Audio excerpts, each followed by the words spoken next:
Fala galera, meu nome é Thiago, você está no canal Thiago Gatilho e dando continuidade aos relatos de pedidos de portes indeferidos e deferidos, hoje a gente vai falar sobre uma profissão que muitos pediram, que são os médicos e os agentes de saúde, principalmente os agentes de saúde que atuam como plantonistas ou no SAMU.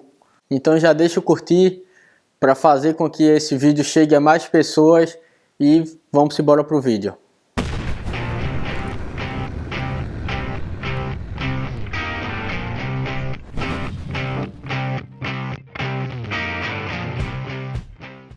Até ter conversado com esses profissionais, eu nunca tinha parado para pensar no risco de um agente do SAMU.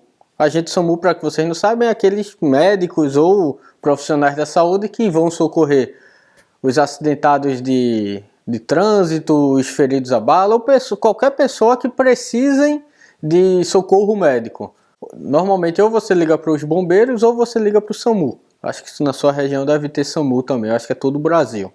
Acontece que muitas vezes esses profissionais são chamados para dentro de algumas comunidades ou alguns locais durante a madrugada onde eles precisam de apoio policial, até solicitam a viatura policial para darem apoio, são informados que a viatura já está no local ou já está no ponto de encontro e quando eles chegam lá, além de não estar a viatura, ainda está o agressor lá. E eu escutei vários relatos, várias passagens em que o agressor está lá para garantir que a vítima agonize até a morte sem que ninguém venha a tentar salvá-lo ou socorrê-lo. E muitas das vezes que a viatura está se aproximando, esse agressor já intercepta a viatura, armado muitas das vezes, e diz que não mexam na vítima, pois senão eles serão as vítimas. Daí a necessidade do apoio policial que não está. Não estou culpando a polícia, até porque muitas vezes o agente da polícia, a viatura policial tem 5, 6 processos para resolver e não está, ele está sobrecarregado, ele não consegue estar em todo canto. Assim como a gente vive falando que a segurança pública ela não é onipresente, mais um motivo para o porte de arma que a gente tanto bate na tecla, né? Nesse caso específico dos médicos, no Recife até teve um caso muito famoso que a viatura conseguiu socorrer a pessoa. Quando ele já estava chegando na unidade de pronto atendimento, ela foi interceptada por um veículo, abriram a parte de trás da ambulância e terminaram o serviço. E ainda usaram a arma para dizer que se eles tentassem ainda fazer o socorro, eles seriam os próximos. Eu sei que isso saiu em muitos jornais lá na cidade, muitos se preocuparam e isso fez com que muitos viessem até a gente para conversar. Diante de todos esses relatos, nós começamos o processo de porte. Em cada um dos pedidos nós falamos ponto a ponto, pegamos inclusive aquele livro de ocorrência que fica dentro da viatura ou dentro da unidade de pronto atendimento, onde eles relatam todos esses eventos, todos esses acontecidos, tiramos cópias, anexamos ao processo, explicamos exatamente a rotina de cada um deles e ainda solicitamos durante quase um mês, através de ligações e e-mails, a possibilidade de conversarmos com o superintendente para que a gente conseguisse explicar de forma mais clara qual o risco que cada médico e cada profissional desse estava correndo. Graças a Deus, tivemos o deferimento de todos os pedintes, inclusive alguns deles adquiriram também colete à prova de bala, pois, como a gente sempre fala, a arma em si ela não é a única forma de proteção à sua segurança, ela é simplesmente uma parte do instrumento de segurança que você tem. Mas, infelizmente, nem tudo são flores. Cerca de 1 ou 2 meses depois, outra pessoa que também atua na mesma atividade, só que é de outra unidade do SAMU do interior, de uma cidade do interior, entrou com o pedido e teve seu porte indeferido.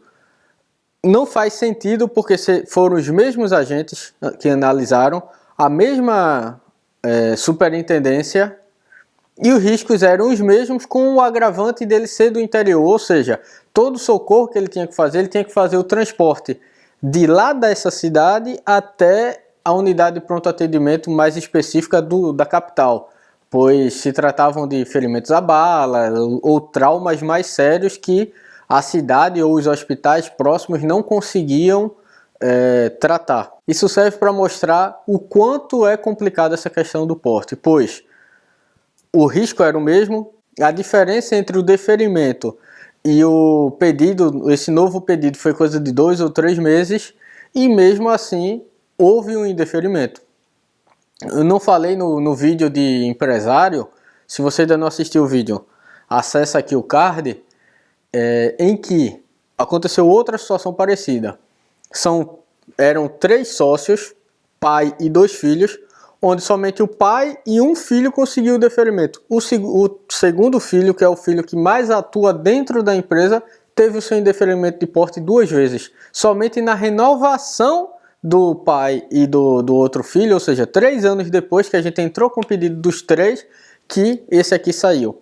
É mais uma situação que não tem lógica em relação ao pedido de porte da Polícia Federal.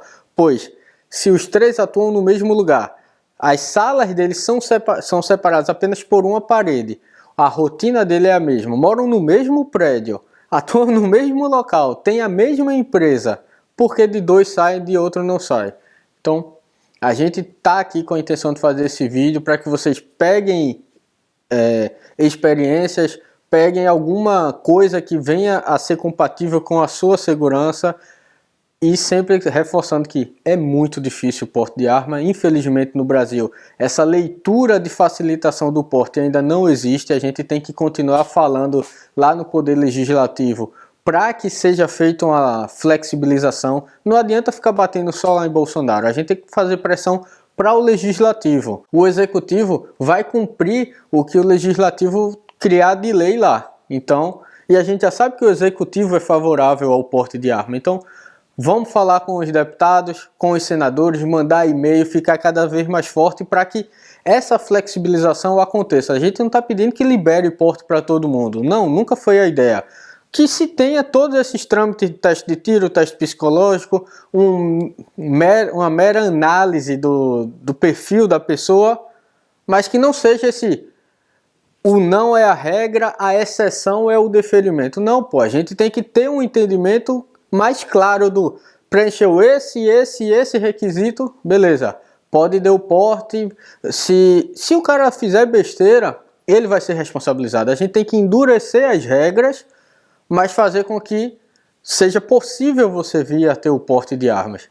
E para você que chegou até aqui, eu realmente espero que esse vídeo tenha ajudado vocês. Eu realmente espero que você dê entrada no seu processo de porte de uma maneira até mais barata. Você não precisa de um despachante para dar entrada no seu processo. O despachante ele vai servir somente para facilitar o seu trabalho, mas não é o único caminho. Assiste o vídeo, pesquisa na internet, entra com o processo lá sozinho.